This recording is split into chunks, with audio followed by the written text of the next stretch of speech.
तो one piece का 1120 chapter आ चुका है, जिसमें बहुत कुछ रिवील होते हैं। बहुत चैप्टर के बाद कोई ऐसे चैप्टर है जिसमें बहुत कुछ रिवील हो रहे हैं, जैसे कि और एक डी क्लैन में मेंबर्स जुड़ना और एक क्या दो को ज्वाइन हो जाता है।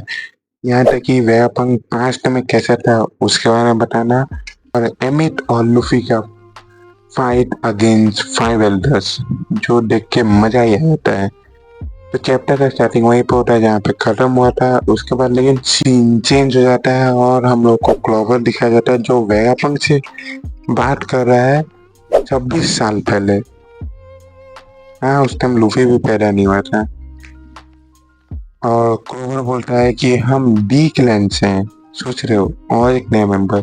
अब पता चला कि उसे पास्ट के बारे में जानने का इतना शौक क्यों था, क्योंकि हर डी क्लैन को पास्ट के बारे में जानने का शौक है, एक्सेप्ट फॉर लूफी। उसे पास्ट के बारे में नहीं जानना, उसको सांजी का नया डिश बनाया है ना, उसके बारे में जानना है। तो इसमें क्लोवर बोलता है कि हमको वेगापंक तुम्हारा मदद चाहिए एंशिएंट किंगडम या एंशिएंट हिस्ट्री के बारे में जानकारी लेने के लिए, जिसमें वेगापंक बोलता है नहीं, हम तो मदद नहीं करने वाले, आप तो, हम गवर्नमेंट के लिए काम करते हैं और तुम भी मत करो, नहीं तो तुम्हारे सारे के सारे मेंबर्स मारे जाएंगे। समझ रहे हो, वेगापंक उस टाइम मदद नहीं करना चाहता था, लेकिन वो बोलता है कि हम तो ढूंढ के रहेंगे, क्योंकि हमको पता लगाना है कि जो लोग डी के साथ जन्म लेते हैं उनको ये सब क्यों झेलना पड़ता है, क्योंकि मेरा भाई, जो मेरा बड़ा भाई था, वो मारा जाता है क्योंकि उसके नाम पे डी था। उसके बाद क्लोवर अपना बुरा नाम बोलता है, जो होता है लिवा डी क्लोवर। अगर हम गलत बोले तो माफी, लेकिन उसका ब्रदर के बारे में नहीं बताया जाता है, उसका ब्रदर क्या नाम था और कौन था, मतलब और एक डी क्लैन का मेंबर जिसके बारे में हम लोग नहीं बताया जाता है, और एक क्या उसी के बारे में सिर्फ बताया नहीं जाता है। क्लोवर के जो बड़े भैया हैं उनके बारे में एक थ्योरी है, जिसमें पहला थ्योरी ये बोला जाता है कि वो रॉबिन का बाप है या ब्लैक बियर्ड का बाप है। हाँ, क्योंकि दोनों दोनों गायब है स्टोरी से। उसके बाद वेगापंक बोलता है कि जो जो तुम यहाँ पे बोले हो ना, हम उसे भूल जाएंगे, लेकिन हम तुम्हारा मदद भी तो नहीं करेंगे। लेकिन उसके बाद क्लोवर बोलता है एक ऐसा लाइन जो वेगापंक का फ्यूचर चेंज कर देता है, जो होता है The voices of the past call out to you, just wait।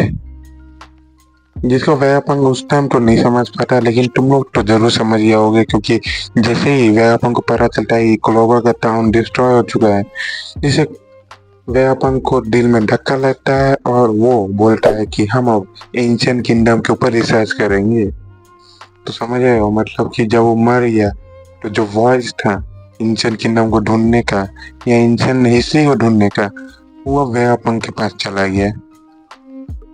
चलो उसके बाद आगे देखते हैं।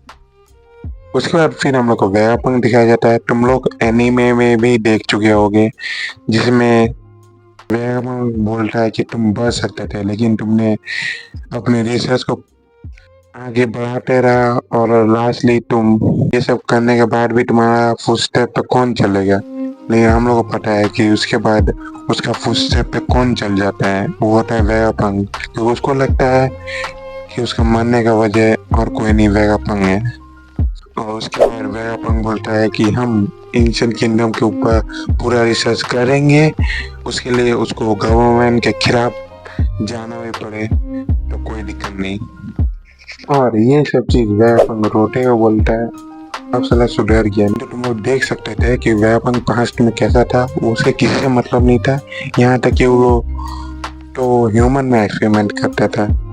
और उसके बाद फिर हम लोग प्रेजेंट में आते हैं, और ये सब चीज क्लोवर और वेगापंक मिलने के 4 साल बाद होता है, मतलब कि जो पास्ट हम लोग शुरू में दिखाया जाता है वो होता है 26 साल पहले का। उसके बाद फिर वो 22 साल में आता है, उसके बाद फिर यहाँ प्रेजेंट में। और प्रेजेंट में वेगापंक वही लाइन बोलता है जो क्लोवर ने शुरू में बोला था, एक अच्छा सा line, the voice of the past will come to you. Yes, ऐसा वेगापंक बोलता है कि मुझे ऐसा किसी ने बोला था, उसके बाद वेगापंक बोलता है history is written by victors. और तुम लोगों को पता ही है 800 साल पहले कौन जीता था? वो 20 किंगडम, जिन्होंने तो कुछ साल ही मिटा दिए और जो चाहते थे वही दिखाए। और यहाँ तक कि उसके बाद फिर हम लोग को रॉबिन भी दिखाई जाती है जो रो रही है, रोती है, क्योंकि वेगापंक आके क्लोवर के ऊपर बोल रहा था भाई। नहीं, बाकी लोगों को नहीं समझ आता जो उसे पॉडकास्ट देख रहे हैं, सिर्फ रॉबिन को समझ आता है क्योंकि रॉबिन वहां पे थी, लेकिन बाकी किसी को नहीं पता। और इसे ये भी पता चलता है कि ये जो लाइन है, the voice of the past which is to you, ये शायद से इसने रॉबिन को भी बोला होगा, जिससे रॉबिन तो रोने लग जाती है। उसके बाद सीन चेंज होता है और हम लोग पहुंच जाते हैं जोरो और जिम्बे के पास, जो थाउजेंड सनी के ऊपर खड़ा था। और उसके बाद फिर हम लोग दिखाया जाता है नाजीरो जो आ चुका है, और वहीं पे एटलस लिलिथ को पंच मारती है।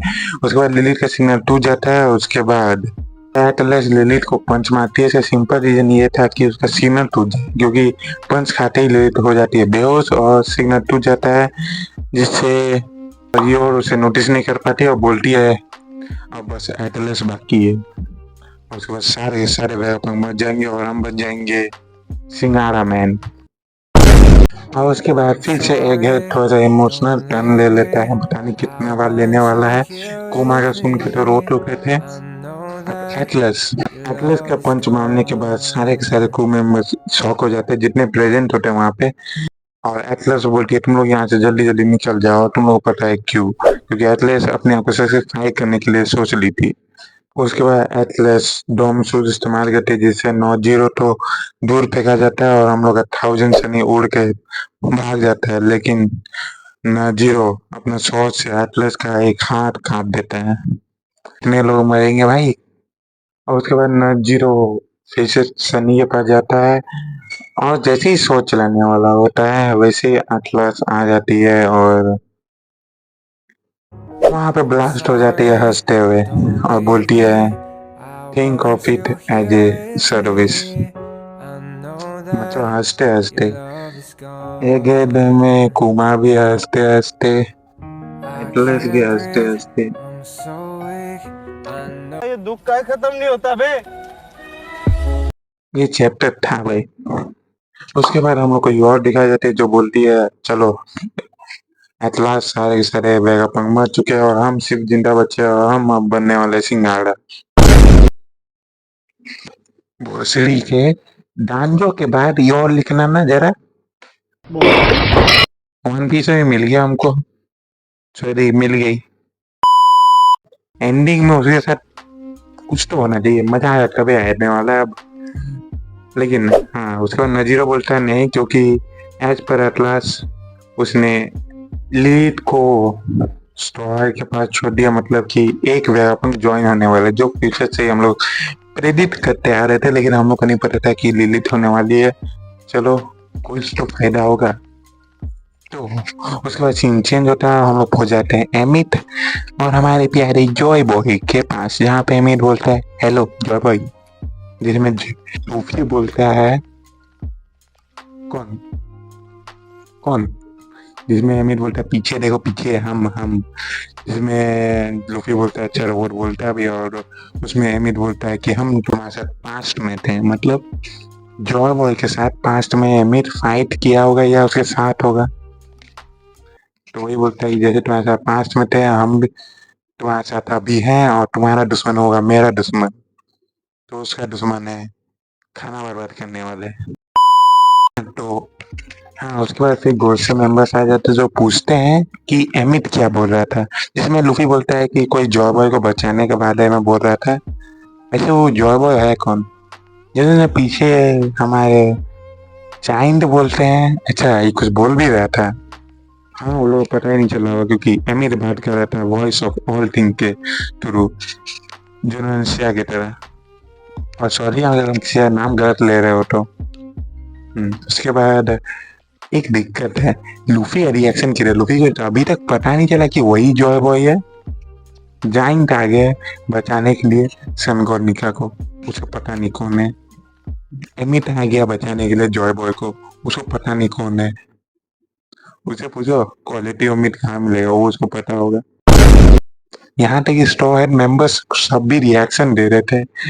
रॉबिन तो रोने वाली थी, लेकिन लूफी आजा घोषणा में जूता फोन मारेंगे। तो उसके बाद फिर एमिट जाता है हमला करने और उसका एक हाथ टूट जाता है। फिर सैटर्न जाइंट की शिप के पास चला जाता है जहाँ बोलता है बॉनी और कुमा। वहाँ नजीरो का मुंडी फूट चुका है, लेकिन बोलते हैं नॉट येट। और जाता होगा शायद से थाउजेंड सनी के पास, हाँ वो उसी को हमला करने। और उसके बाद फिर हम लोग को वेपन का मैसेज सुनाया जाता है जो बोलता है फिर से कि गोल्ड डी रॉजर के क्रू को सब कुछ पता था, सब कुछ पास्ट के बारे में। लेकिन इस बार थोड़ा चेंज था, क्योंकि पहले भी वेगापंक बोल चुका है, लेकिन इसमें चेंज था। इसमें वेगापंक बोलता है गोल्ड डी रॉजर।